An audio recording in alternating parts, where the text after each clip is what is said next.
My father-in-law told my brother-in-law in Portuguese at a table I was sitting at that I'd sign anything as long as somebody put a good steak in front of me first. I've spoken Portuguese since I was 23. I never told them. That's really the whole story. I spent 2 years in Belo Horizonte doing logistics for a mining supplier in my 20s, came home fluent, and then met Renata at a friend's wedding 4 years later. The first time I had dinner at her parents' house, her father Wilson introduced me to the room as O Americano and made a joke about whether I could handle the pepper. Everybody laughed. Renata squeezed my knee under the table. The moment to say something came and went in about 4 seconds, and after that it just got weirder to bring up. A year in, it was strange. 3 years in, it was unmentionable. Then it became the most valuable thing I owned. Wilson built a commercial flooring company out of a single van. 41 employees now, mostly warehouse guys, half of them cousins. When my mother died, I inherited $214,000, and Wilson sat me down on his patio, put his hand on the back of my neck, and told me family doesn't let family keep money in a savings account. I bought in, 18% on paper, signed at a kitchen table. That was 6 years ago. In March, a regional group started sniffing around. 6.1 million. Wilson told me it was just conversations. The state comment happened at a Sunday lunch in April. Bruno, my brother-in-law, brought up the restructuring paperwork. Wilson said they had to get it signed before the letter of intent, because once the LOI was public, my 18% became real money,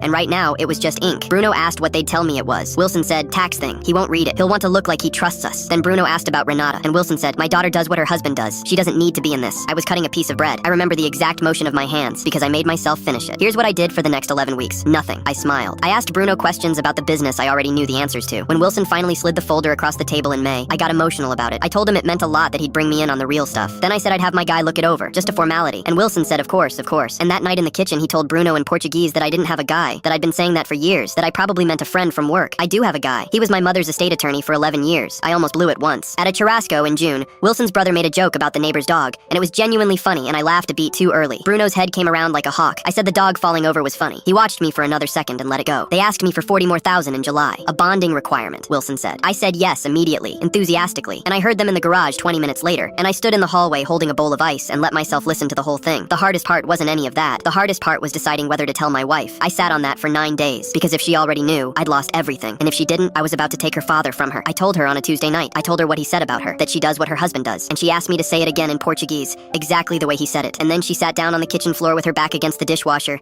and stayed there a long time. Then she said, get the folder. Here's what none of them accounted for. When Renata's grandmother died, she left each of her grandchildren a small block of the original stock, 12%. Wilson had been voting it by proxy since she was 19 because nobody ever thought about it. She revoked the proxy on a Thursday in writing through my guy. The closing dinner was 3 weeks later at the steakhouse Wilson always picks, with the buyer's representative sitting 2 seats down. Wilson slid the restructuring folder across the tablecloth toward me with 2 fingers, smiling, and then said to Bruno in Portuguese, not even quietly, watch, he'll sign it and then he'll hug me. And I said, in Portuguese, in the accent I picked up in Minas Gerais, which is not a subtle accent, that I'd been thinking about that steak comment for 7 months. I've never heard a restaurant get that quiet. The sale closed in October. My 18% came out of it exactly as written. Renata's 12 is still hers. She votes it herself now.